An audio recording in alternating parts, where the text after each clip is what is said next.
Merkuri FM, informatif, inspiratif. Oke, selamat pagi sahabat Merkuri, sahabat YouTube. Ketemu lagi kita di perbincangan solusi SDM bersama Magnet Solusi Integra MSI Consulting. Dan pagi hari ini senang sekali kembali bersama teman-teman dari MSI dan ada juga narasumber tamunya. Nanti akan diperkenalkan langsung oleh partner saya, partner. Ada Ibu Novianing Tiastuti sebagai CEO-nya Magnet Solusi Integra MSI Consulting. Bu Novi, apa kabar?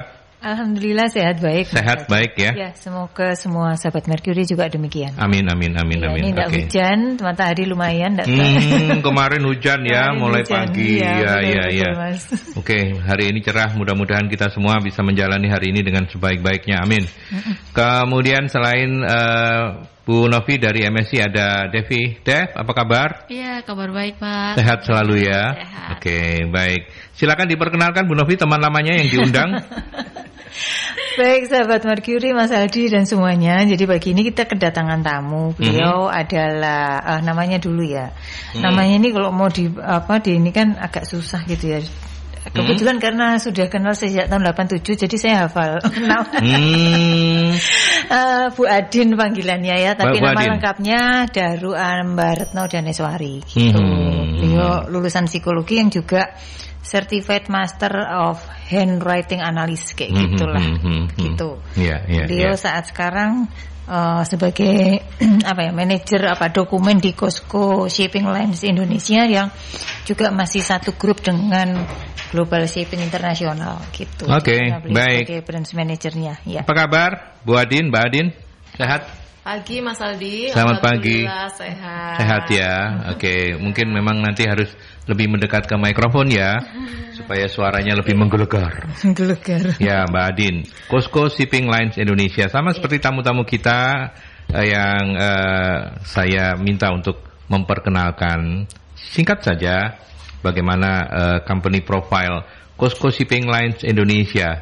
Apa ini? Berkiprah sejak kapan? Berdiri sejak kapan? Capek apa enggak berdiri kalau udah lama? Silakan Mbak Adin. Oke. Selamat pagi teman-teman semua. Sekilas tentang Cosco Shipping Line Indonesia. Cosco ini adalah salah satu perusahaan BUMN yang home base-nya ada di Cina dan sejak tahun 1961. Kemudian berdirinya. Ya. Capek ya, udah lama ya. Lawas ya. Dan kemudian menanamkan modalnya di Indonesia dan berpartner dengan global group yang di Indonesia. Kalau di Indonesia untuk Cosco sendiri hanya ada di Jakarta dan Surabaya. Tapi untuk global groupnya yang sebagai kepanjangan tangannya Cosco itu ada di seluruh Indonesia. Cosco sendiri yang kami ageni itu hanya sebagian kecil dari grupnya Cosco. Kami menangani divisi kontainer untuk pelayaran ekspor impor. Jadi kami mengoperasikan kapal khusus untuk ekspor impor ke seluruh dunia. Jadi khusus shippingnya khusus kontainer ya? Betul. Kontaineran ya, yang kecil-kecil gitu enggak ya? Maksudnya di luar di bawah kontainer ukurannya enggak ya? Enggak dilayani juga? Contohnya apa? Kecil-kecil. Gue pengen ngirim terasi tak apa gitu. Ya dimasukkan kontainer itu. Oh dimasukkan, tapi kecil-kecil gitu ya apa Bu Novi? Gede kontainer ya? Divisi yang kami tangani khusus kontainer. Khusus sebetulnya kontainer, divisinya banyak, ada yang tanker, ada yang bulk, ada yang macam-macam. Gitu. Oh, jadi Mbak Adin khusus yang menangani yang kontainer. Ya. Di luar itu sebagai holding ada juga menangani yang lain-lain ya. Shipping untuk layanan yang lain-lain ya. Ada tanker, ada apa gitu ya? Betul. Okay. Itu dipegang oleh kantor Jakarta. Kalau Surabaya khusus kontainer. Di Indonesia cuma ada 2 ya, Jakarta, Surabaya. Betul. Gitu. Kalau Surabaya kantor di mana? Di Basuki Rahmat, di Geraha Pasifik. Oke, baik. Itu sedikit perkenalan supaya kita tahu Mbak Adin ini yang nama lengkapnya Daru Ambaretno Daneswari, tapi panggilannya Adin. Kenapa dulu panggilannya Adin? Kepo. Memang dikasih nama 2 sama orang tua. Adin itu artinya agama ya, karena itu adalah D D-nya 2 dan ada E-nya, Adin. Oh, Adin. Iya. Iya. Artinya apa Bu Novi? Agama. Oh, artinya agama loh. Saya kan nggak ngerti. Iya. Din bahasa Arabnya agama, Mas. Oke, baiklah kalau begitu. Ya, kita sekarang kembali ke laptop hari ini. Tadi saya sempat salah baca ketika sounding topik kita hari ini. Perangkapan itu saya baca penangkapan. Loh, Bu Novi ada apa kok pakai penangkapan gitu ya? Kita kan dialog solusi SDM gitu. Perangkapan dan penambahan tugas, beban atau tantangan. Bu Novi? Iya, baik. Jadi kalau kita bekerja di sebuah perusahaan gitu ya, kita atau teman-teman itu diberikan tugas tambahan dari yang awal misalnya disampaikan ini, itu kan sesuatu yang wajar kayak gitu kan.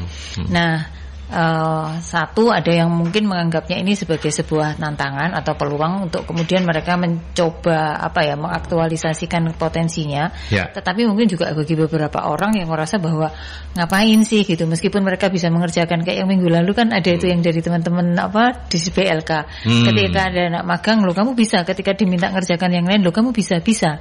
Terus kok nggak kamu kerjain? Saya nggak mau ngerjain soalnya gitu bukan kan. Tugas saya gitu ya. bukan tugas saya gitu kan. Betul. Jadi ada juga yang mengatakan seperti itu gitu kan. Nah tapi kan kemarin dengan situasi pandemi dan sebagainya, itu lepas dari yang misalnya yang sering terjadi seperti itu.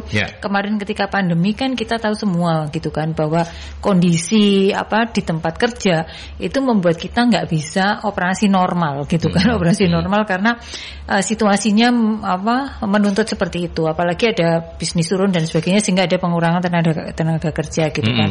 Nah akhirnya kayak tadi ini perangkapan atau penambahan tugas itu menjadi sesuatu yang kemudian mungkin banyak kita hadapi, teman-teman sahabat Mercury ini banyak menghadapi di tempat kerjanya. Nah bagaimana menghadapi seperti ini, mempersepsikannya, lalu cara kemudian supaya kita bisa melakukannya dengan smooth, supaya kemudian hasilnya baik buat semuanya, seperti apa yang kita akan bicarakan pagi ini, Mas. Pagi ini ya, nanti kita minta juga kesediaan Mbak Adin untuk cerita kalau di Costco seperti apa juga begitu ya, karena betul. Itu akan menarik. Kalau saya ke Dep, secara umum menambahan beban itu pasti akan memunculkan rejection ya, secara in general. Kalau in general ya Pak ya, sepengalaman saya dulu 50-50 juga sih. Oh 50-50 ya. Ada yang merasa dihargain karena memang mendapatkan kepercayaan tambahan begitu ya. Menjadikan itu suatu hal tambahan beban juga. Tergantung nanti kita penjelasannya ke mereka seperti apa, atau konsepnya. Nanti kamu ditambahin ini, beban kerja seperti ini, kelanjutannya tujuannya seperti ini. Itu mereka pasti akan ada pertimbangannya tersendiri juga. Ya. Tetapi menarik ya, artinya secara umum dengan segala pengalamannya Devi, orang ditambahin beban itu nggak 100% menolak ya. Betul. 50% yang automatically rejection duluan, defense duluan, tapi ada juga yang menerima gitu ya. Oke. Kalau di Costco sendiri so far selama pandemi piye Mbak Adin? Bisnis so far so good atau tetap juga terpengaruh atau sangat terpengaruh? Pandemi justru kami meningkat cukup signifikan karena gitu ya? Kami ada transportasi bantuan, obat-obatan segala macam ke sini dan ke luar negeri maupun dari luar negeri masuk itu. Tapi Costco nggak hanya, Costco melayani antar provinsi kayak bis gitu, antar AKDP. Iya, akap antar kota, antar provinsi gitu. Iya. Enggak, Costco jalurnya internasional ya? Hanya internasional. Kami ada 3 pelayaran besar di dunia, jadi kami jalurnya jalur internasional di seluruh dunia. Oke. Dan itu justru ketika pandemi malah cukup meningkat signifikan ya? Iya. Jadi kami banyak pihak yang mengirimkan bantuan ke negara-negara lain, dan banyak negara lain yang kirim vaksin lah segala macam bantuan ke kita. Gitu. Jadi secara bisnis nggak ada masalah. Tapi kalau kemudian terkait dengan topik kita hari ini, kalau di Costco sendiri cukup banyakkah? Apakah pandemi kemudian merubah begitu ya? Kan kita tahu tadi prolognya Bu Novi juga menyampaikan begitu. Ada banyak perusahaan ketika pandemi itu kemudian kan pasti ada pengurangan tuh. Kalau bisnisnya kurang bagus ada pengurangan. Berarti kan ada pembebanan lebih kepada karyawan-karyawan terpilih itu. Nah kalau di Costco kan nggak ada itu. Tapi ada nggak pengalaman untuk misalnya perangkapan dan juga penambahan beban kerja begitu? Oh, ada banget, dan saya salah satunya. Jadi memang karena kami sebagian besar diakomodasi oleh sistem sehingga jumlah karyawannya menjadi sedikit, slim. Karena slim itu mau ndak mau itu harus rangkap gitu ya, menguasai tugas-tugas yang lain. Mbak Adin juga angkat-angkat gitu dah, iya. Masih bawa barang enggak tuh.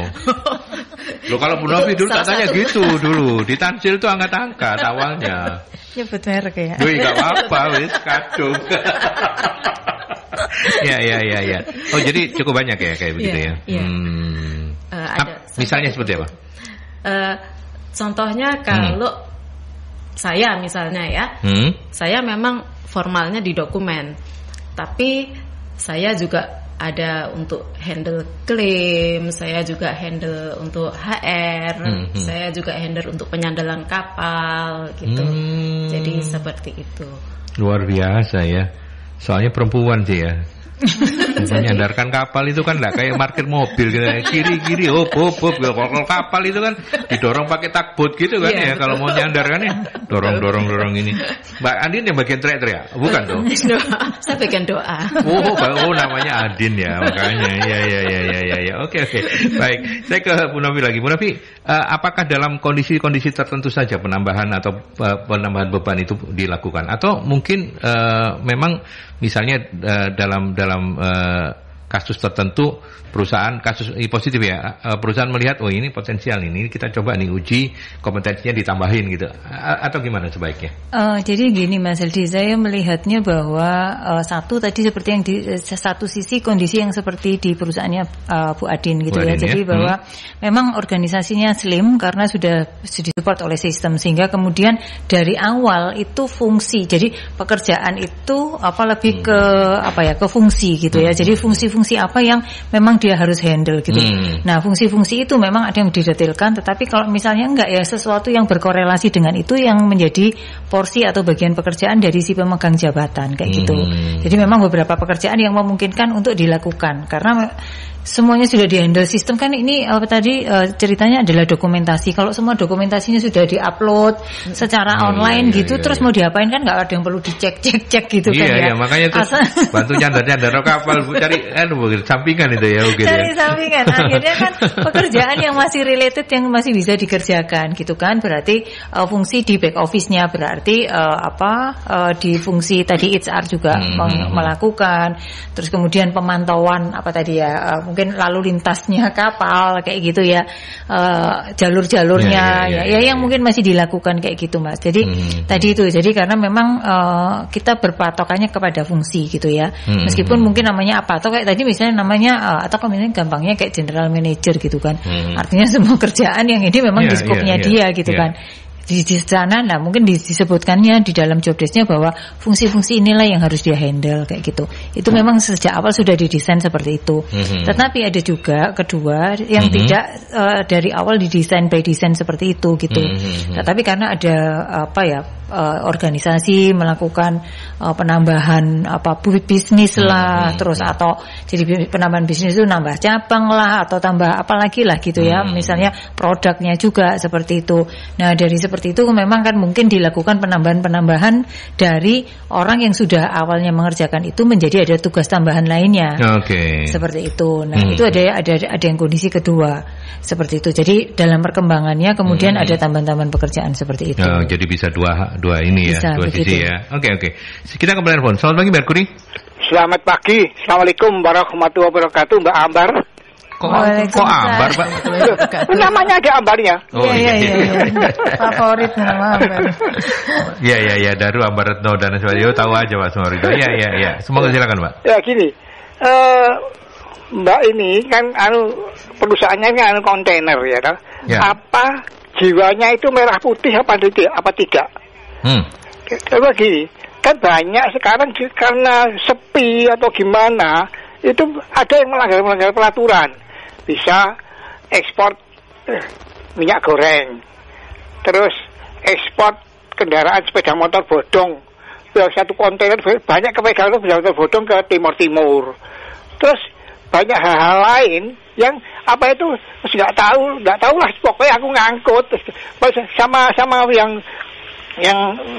minta jasanya itu ada dibuka loh ya, ada gitu. Apa hal gitu itu nggak malah apa itu sebetulnya kan itu aja dibuka tapi kok tak kei bayaran gede kan gitu. Itu dari pegawai-pegawainya juga atau mungkin juga ada jobnya dari perusahaannya juga kan gitu bisa ya toh.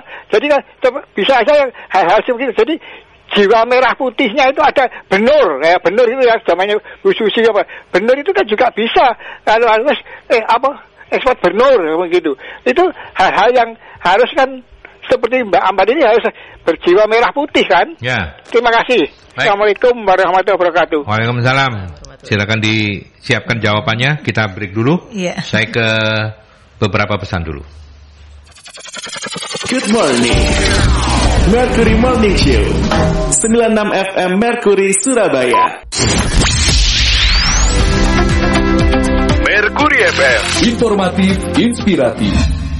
Oke, nanti di kesempatan berikutnya saya akan menggali Bu Novi secara off air ya untuk pertanyaan yang lain. Tapi saya balik ke Pak Sumarwito. Terima kasih Pak Sumarwito, meskipun memang ini agak sedikit, bukan sedikit ya, bukan agak ya, tapi jauh dari topik kita.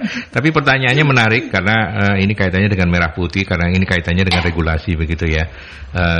Memang benarkah cukup banyak penyalahgunaan yang terjadi di perkontaineran ini, shipping ini? Begini, kalau untuk bisnis kontainer, itu termsnya adalah customer load, count, and seal. Jadi customer yang masukkan barang ke kontainer, ngitung dan ngesil, ngegembok kontainer itu. Jadi kami pelayaran hanya terima kontainer itu, kontainer yang sudah disegel masuk di pelabuhan. Kami tidak tahu apa isinya.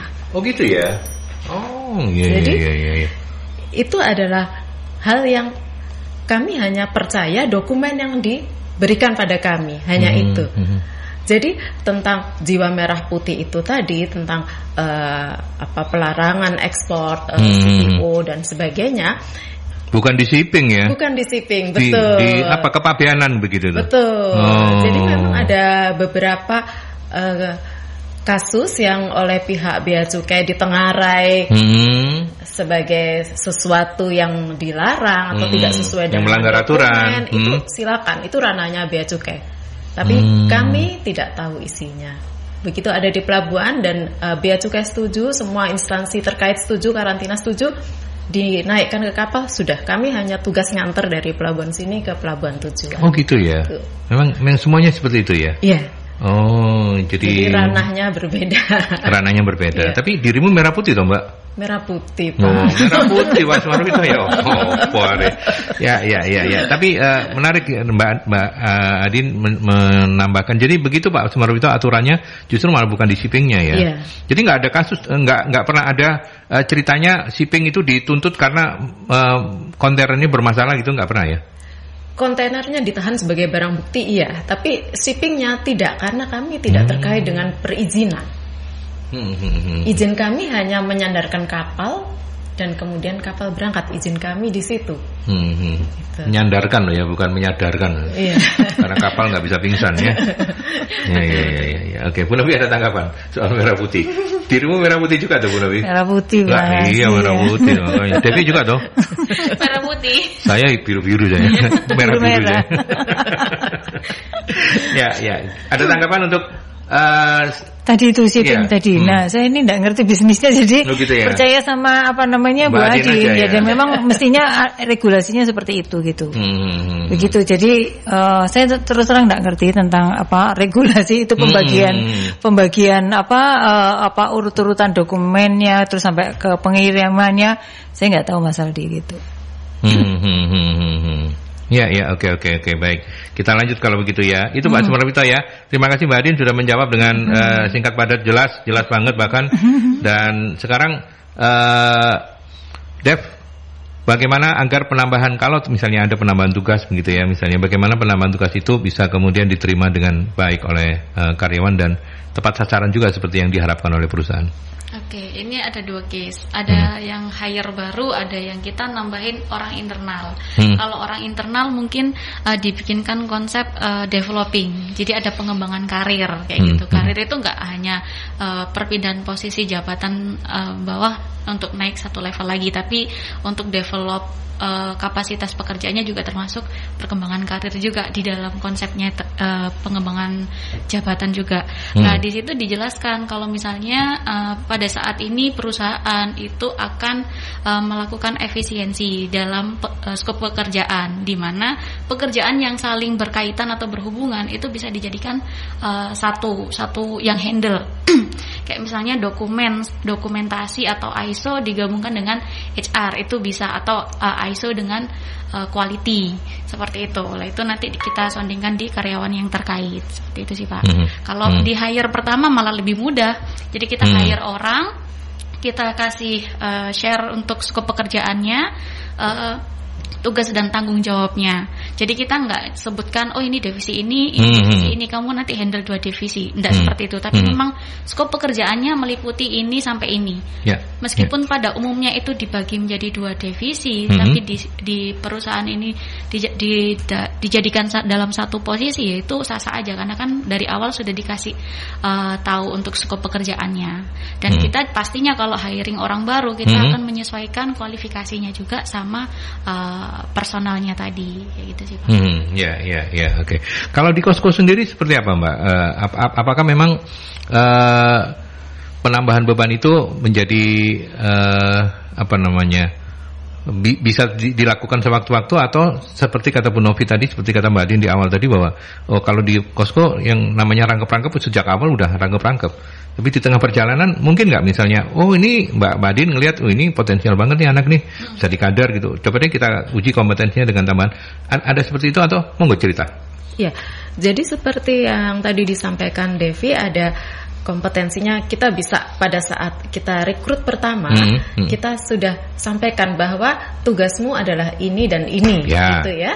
Meskipun itu lintas departemen. Kemudian ada lagi yang itu tadi untuk karyawan lama, kemudian kita lihat dia kompetensinya mampu di sini, itu kita tawarin, ini ada tugas ini, kamu sanggup nggak ngerjakan?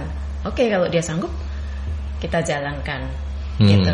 Jadi memang poin utamanya adalah kompetensi yang bersangkutan. Ya, kalau di saya lanjutkan, kalau di Costco sendiri jenjang karir itu cukup terbuka ya? Oh ya. Ya, kami akan sangat mempertimbangkan karyawan-karyawan yang mampu melakukan beban tugas tambahan itu, kami akan sangat mempertimbangkan. Ya, cuman memang sejak awal karena sistemnya udah cukup bagus, jadi ini lebih ke tidak padat karya, tidak padat karya. Iya, banyak orang gitu lah. Ada banyak orang ya. Berapa jumlah karyawan yang Mbak Adin pimpin di Surabaya? Kalau yang di Costco hanya 30 itu sudah termasuk yang bagian lapangan. Iya, relatif ini ya, efisien banget ya, efektif ya. Untuk sebuah padahal 30 orang ngangkat kontainer aja nggak kuat loh ya. Ini kan untuk membandingkannya gitu loh. Iya, 30. Tapi kalau di global, ditambah di globalnya totalnya semuanya? Kalau yang di global hanya 3 orang. Oh, cuma 3 orang malahan ya. Oh, iya. Oke. Baik. Ya, Bu Novi mau menambahkan pertanyaan saya juga yang untuk Devi tadi itu? Iya, jadi tadi kan saya sampaikan tadi ya Mas, sejak awal atau udah di tengah-tengah gitu ya. Yang di tengah-tengah itu yang penting adalah prinsipnya itu tadi, satu, tidak menimbulkan konflik of interest kayak gitu ya. Jadi internal kontrolnya itu tetap jalan kayak gitu. Artinya nambahin itu tidak asal nambahin gitu loh Mas Aldi gitu ya. Jadi misalnya jangan sampai orang yang bagian nagih dia nanti akan melunaskan piutangnya kayak gitu kan. Nah, itu kan juga berbahaya kayak gitu. Jadi jangan sampai menimbulkan potensi yang tadi itu internal kontrolnya jadi nggak jalan.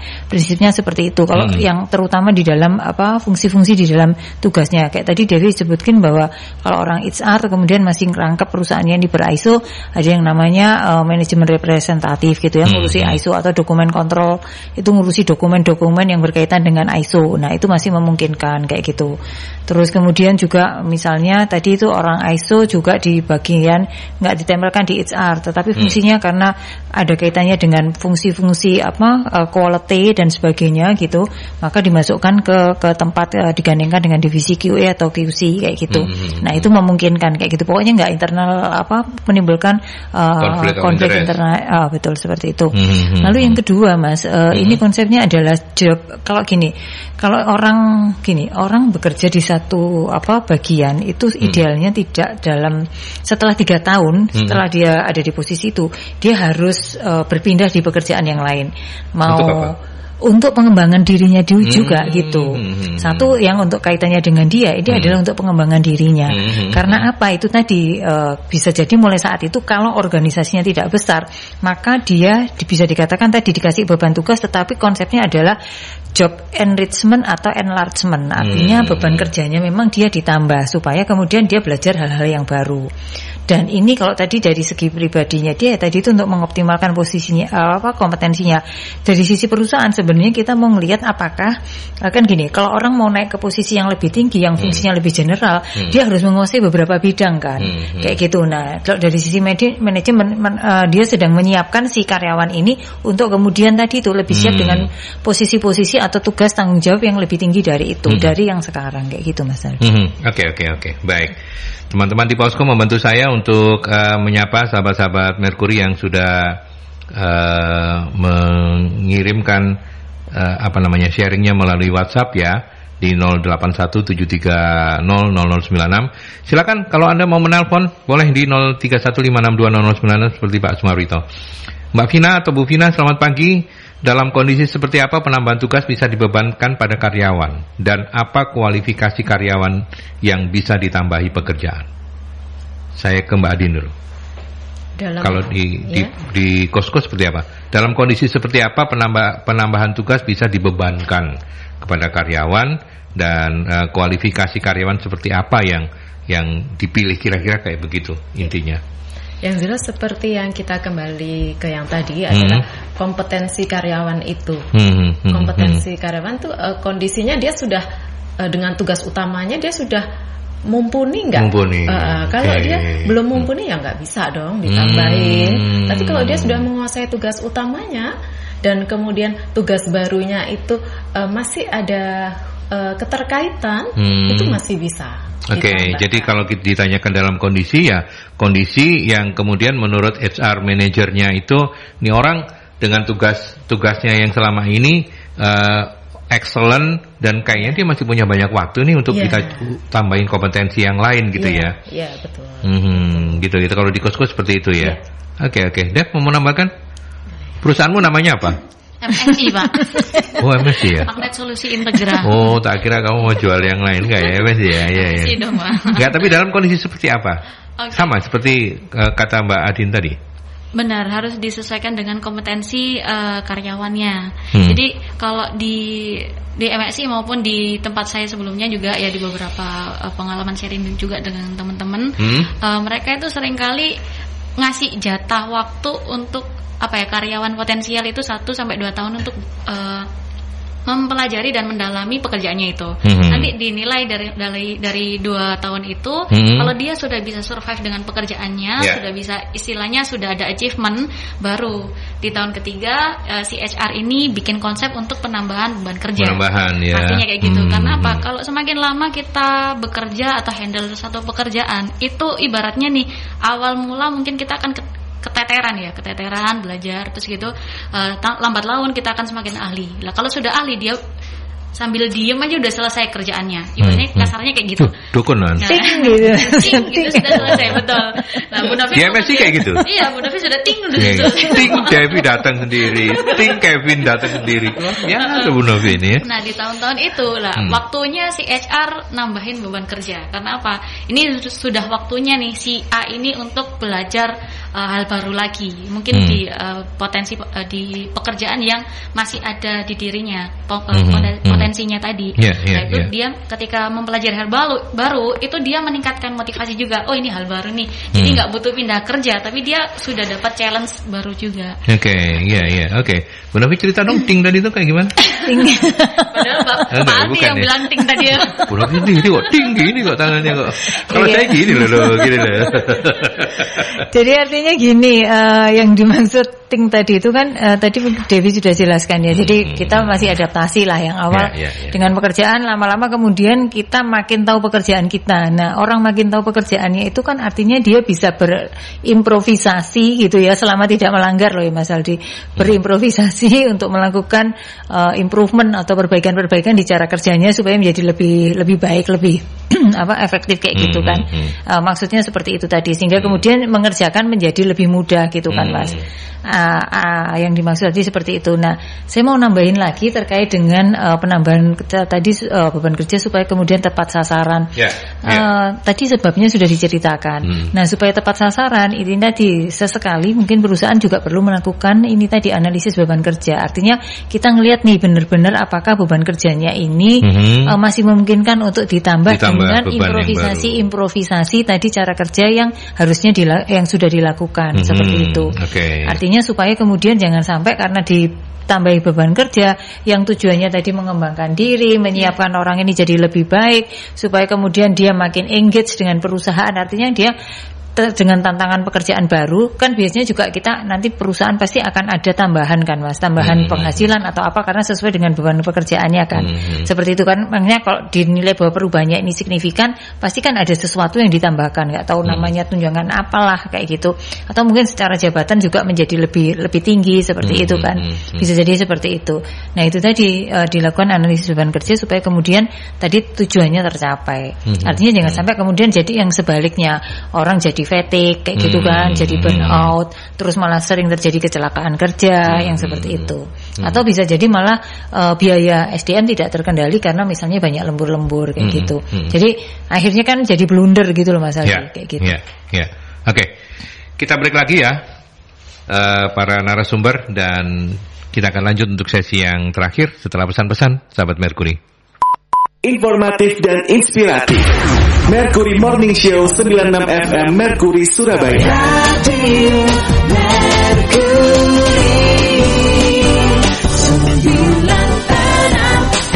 Baik, kita lanjutkan kembali. Terima kasih untuk Mas Angga dan Mbak Rika.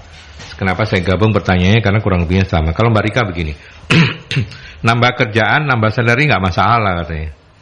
Kalau nambah kerjaan, salary tidak bertambah, bagaimana Mbak Daru loh? Katanya nanyanya ke Mbak Adin. Bagaimana Mbak Daru? Ya berdoa banyak lah. Kenapa terus kemudian saya sambung dengan Angga? Karena Angga bilang apa karyawan bisa menolak penambahan beban pekerjaan ini. Monggo Mbak Adin, nanti saya minta tanggapan juga dari Devi dan ini. Jadi kalau nambah kerjaan selalu harus nambah salary dong ya? Kalau prinsip yang kami pegang, pada saat kompetensi karyawan itu meningkat, pasti akan ada otomatis peningkatan salary, itu pasti.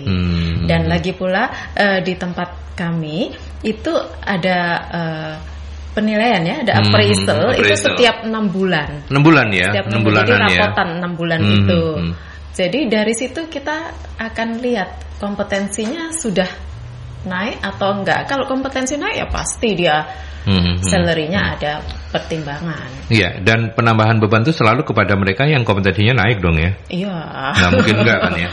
Kecuali kalau kita dendam gitu ya. Keteter nanti.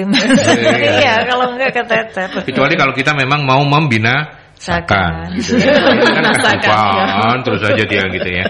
Itu Mbak Rika, automatically lah ya itu ya. Jadi gitu ya Mbak Adin ya. Terus pernah nggak kejadian karyawan menolak? Enggak, saya nggak bisa gitu. Pernah ada yang menolak. Kemudian kami tawarkan, oke, kalau kamu merasa tidak mampu dengan beban kerja yang ini, tambahan yang ini, yang kamu mampu yang mana? Gitu. Karena ada tiap orang kan beda-beda ya, dia kemampuannya ada di mana. Tapi kalau dia tidak mampu sama sekali, itu tentu saja oke, tapi sudah jadi catatan tersendiri bagi kami. Ya, itu jadi penilaian kinerjanya gitu ya. Performance-nya. Oke. Devi mau menambahkan? Oke. Tadi dari Bu siapa tadi? Mbak Rika sama Angga. Oke, dari Bu Rika ya. Kalau dari Bu Rika sendiri, kalau misalnya nih ada tambahan beban kerja atau yang lainnya, untuk kenaikan gaji yaitu sudah kebijakannya perusahaan masing-masing. Ada beberapa perusahaan sudah menyiapkan hal itu, tapi ada perusahaan yang masih kayak menerapkan orientasi. Katakanlah kalau dia ditambahin beban kerja, dalam waktu sekian bulan kita akan mereview. Kalau misalnya hasilnya sesuai dengan ekspektasi perusahaan, itu bakal terjadi juga yang namanya kenaikan salary juga. Tapi kalau misalnya dalam periode itu tidak mencapai, ya udah posisinya tadi dibalikan lagi. Gitu ya, dibalikin lagi. Dan gitu. ada juga versinya sama kayak yang dijelaskan Bu Adin. Kita tawarkan satu posisi, kalau misalnya yang bersangkutan merasa kurang mampu, ya kita tawarkan di posisi yang lain. Bagi dia mampu. Tapi tidak lepas dari kita juga memberikan saran. Kamu biasanya lebih fokus di pekerjaanmu dan potensi kamu. Yang tanpa sadar kamu tunjukkan ke orang lain adalah yang di posisi ini. Tapi ya bisa jadi salah kan kalau penilaian HR. Ya udah kita tawarkan lagi. Kita ada masa orientasi tadi tuh jalur tengahnya lah, biar kita juga tahu dia survive-nya di mana, dia achievement di bagian mana. Gitu ya. HR itu nggak pernah salah ya Bu Novi? Lo ya enggak. Saya juga nanya, nggak apa-apa salah ya dibetulkan. Enggak, kalau misalnya HR nggak pernah salah, nanti saya akan menyembah HR gitu loh, selain Tuhan gitu kan. Nggak, artinya mungkin nggak misalnya, ternyata proyeksinya HR itu ketika tidak sesuai dengan ketika ditanyakan, orangnya menolak loh gitu.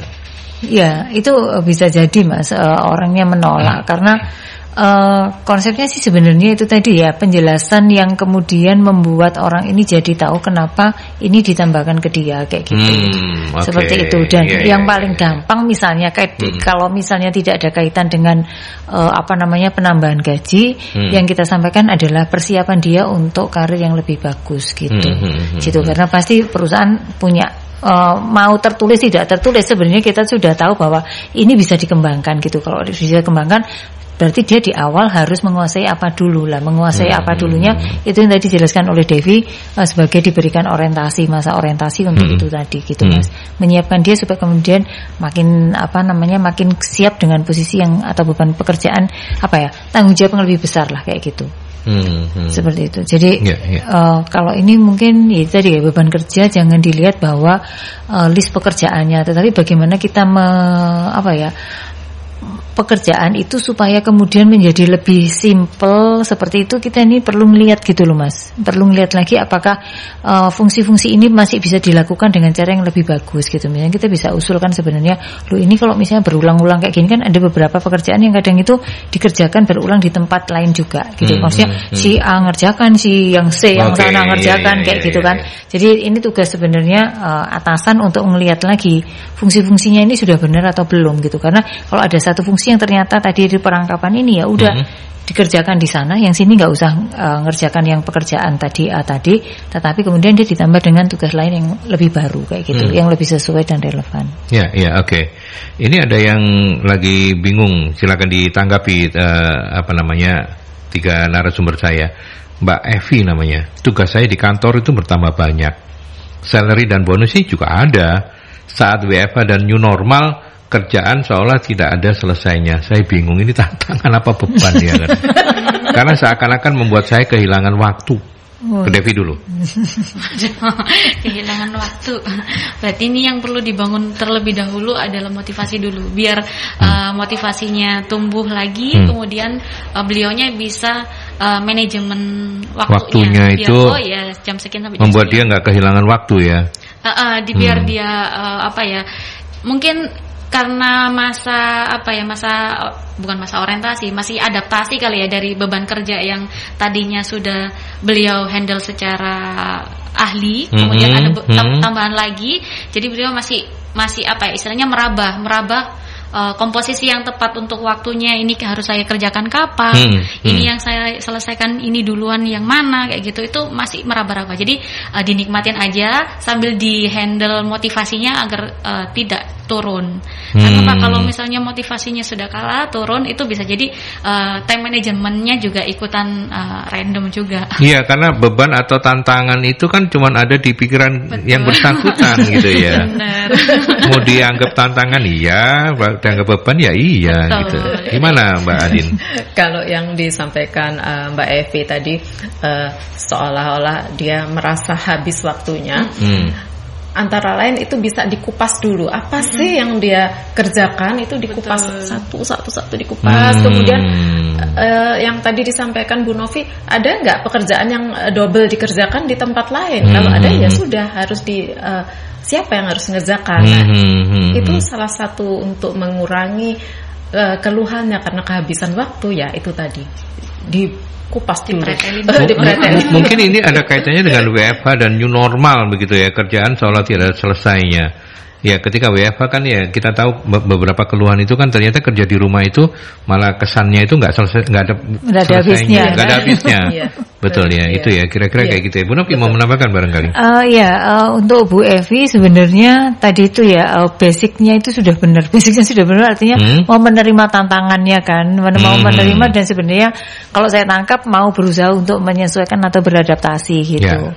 Nah itu tadi tinggal nanti berarti pengelolaan tugasnya gitu, ngatur tugasnya seperti apa, sama manajemen waktunya. Karena kadang gini Mas Aldi, kalau kita kerja itu kadang itu kita itu gini, ya sudah yang dikerjakan seperti ini, yang kita akan melakukannya bertahun-tahun seperti itu gitu. Tidak pernah mencoba melihat lagi sebenarnya ini bisa disimplify dengan cara yang seperti apa.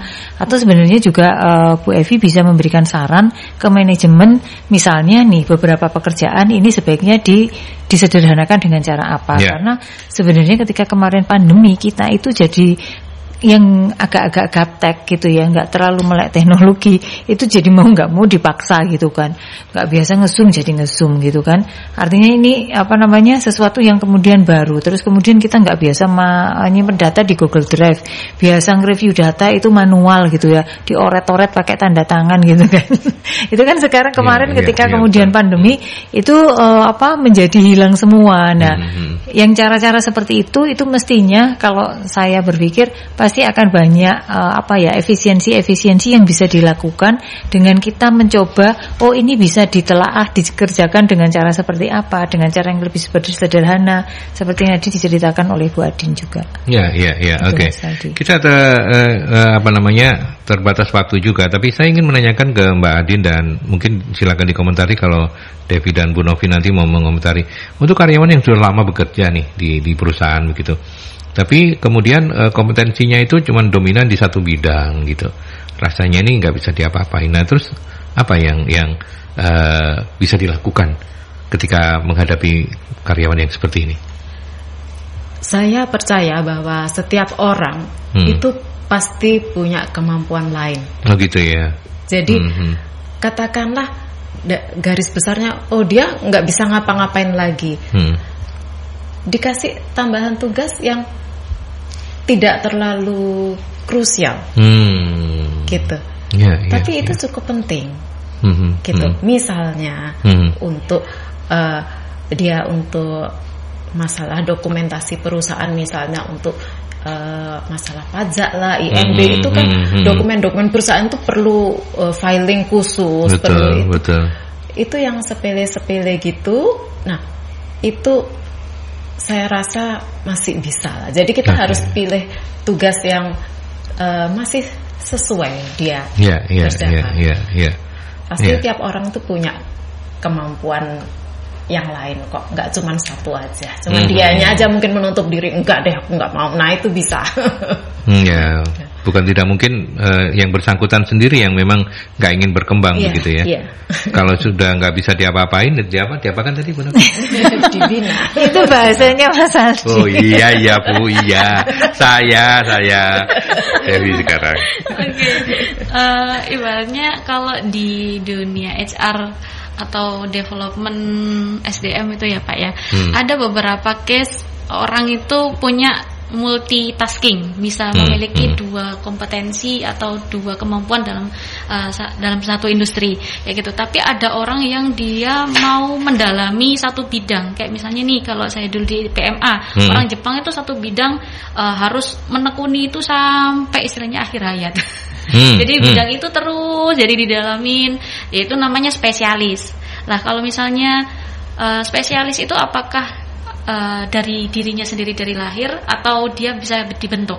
Itu sebuah pilihan memang. Dan dibalikin lagi ke yang bersangkutan. Dia mau memahami atau menerima tantangan di luar dari zona nyamannya dia, atau dia mau mendalami sebagai seorang spesialis kayak gitu. Kalau memang dia berkeinginan untuk menjadi seorang spesialis, ya kita sebagai HR juga harus memberikan fasilitas juga kayak pelatihan dan sebagainya. Kenapa? Kalau dia spesialis, ya udah jenjang karirnya itu ya spesialis dari awal sampai akhir. Istilahnya posisi paling tinggi adalah senior. Kalau misalnya dia bisa multi job atau dia memahami dalam satu departemen, dia bisa jadi misalnya departemen FAC nih, dia bisa finance, dia bisa tax, dia bisa accounting, itu bisa jadi manajer nanti posisinya, manajer atau direktur keuangan.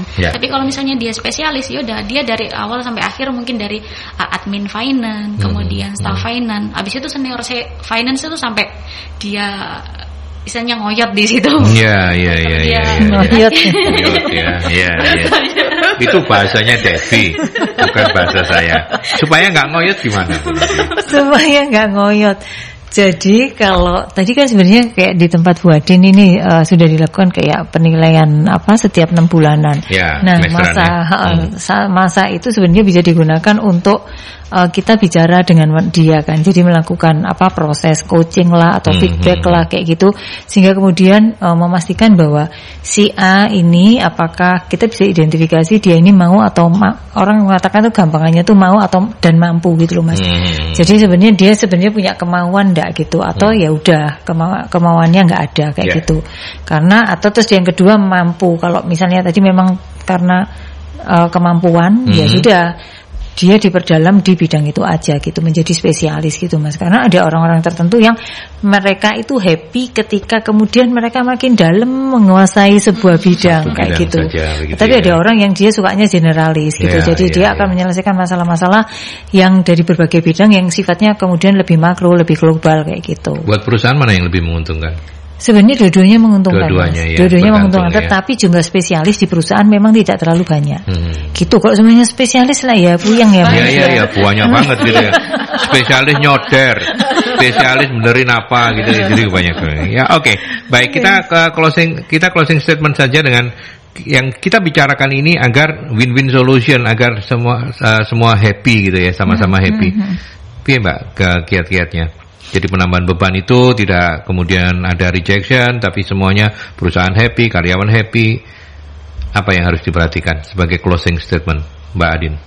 Untuk penambahan tugas, yang penting yang harus diperhatikan ada kompetensi individu itu. Kemudian selain kompetensi individu itu adalah kemauan individu itu untuk berkembang. Itu. Kalau dia mampu tapi dia tidak mau berkembang, maka tambahan tugas itu akan jadi beban dan itu bikin yang semuanya nggak happy. Oke. Jadi di sini sangat dibutuhkan peran HR ya untuk bisa melakukan mapping lah ya terhadap karyawan yang ada. Sebenarnya HR bekerja sama dengan atasannya Mas. Iya, karena atasan yang ngerti juga setiap hari kayak gitu. Oke. Iya. Devi? Oke, biar happy ya Pak ya. Hampir sama Pak, karena memang penambahan beban kerja kalau kita hanya sudah ada konsep matang tapi yang bersangkutan tidak menerima dengan senang hati, ya dia punya potensi tapi dia nggak mau, ya nggak akan jalan. Ya kita timbulkan dulu lah minimal kemauan dia untuk bisa survive di posisi barunya gitu Pak. Jadi masa orientasi itu sangat perlu. Oke, itu tambahan dari Devi dan akan diakhiri oleh pakar kita. Waduh, mesti begini. Bu Devi. Ya, jadi saya persilakan. Minggu lalu saya jadi staf ahli menteri ya sekarang. Sekarang jadi apa? Oke, jadi kalau buat teman-teman ini mungkin teman-teman milenial gitu dan terutama siapapun lah yang dalam posisi masih bekerja, di awal persepsikanlah penambahan atau perangkapan tugas ini sebagai sebuah tantangan gitu. Karena dengan begitu kita akan tahu kita akan berusaha untuk menyesuaikan sesuai dengan potensi yang sebenarnya kita miliki. Kadang kita tuh enggak bisa ngelihat kita ini sebenarnya bisa atau enggak, mampu atau enggak gitu ya. Tetapi ketika kemudian kita mencoba dan kita benar-benar mencoba secara optimal, biasanya kita akan jadi tahu, kita akan amazed sendiri dengan apa yang kita lakukan sehingga ternyata aku bisa gitu kan, seperti itu sih. Ya, oke, baik.